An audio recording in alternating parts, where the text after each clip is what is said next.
Hörmətli izləyicilər, gördüyünüz kimi Kamil Şərifovun Ərəb dili test toplusu kitabıdır.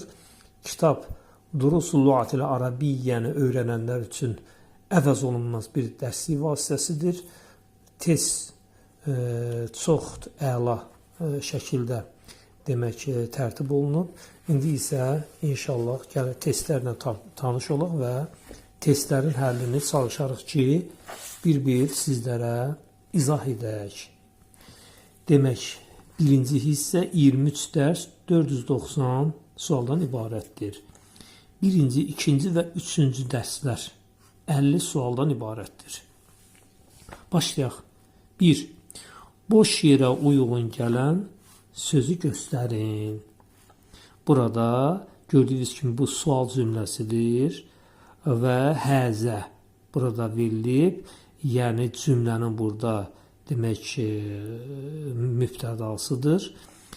Demək, həzə nəcmun, bu demək ulduzdur. Baxırıq. Nəcmunun cinsi nədir? Kişi cinsindədir və cansızdır. Demək, biz bura, yəni ədat, sual ədatı qoyacağıq hansını? Mə. Mə nə deməkdir? Mə həzə. Bu nədir? Həzə nəcmun, bu ulduzdur. Demək, cavab A bəndidir. Lə inkar ədatıdır, düz gəlmir. Nəam təsdiq ədatıdır, düz gəlmir.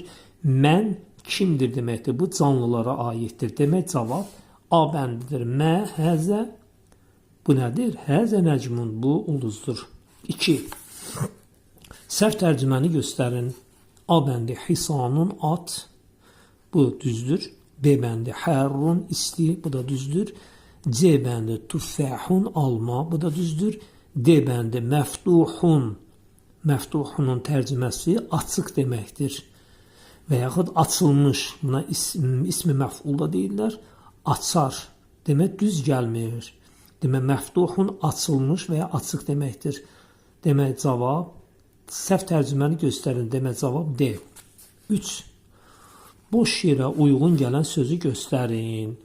Mən həzə, bu kimdir? Həzə, demək burada mən varsa, sual ədatı, bu canlıya aiddir. Kəlbun, it, düz gəlmir, cansızdır. Himərun, uzun qulaq, bu da düz gəlmir, cansız. Hisanun, at, bu da cansızdır. Tabibun, bax bu dördüncü bənd düz gəlir, həkim deməkdir. Mən həzə, bu kimdir?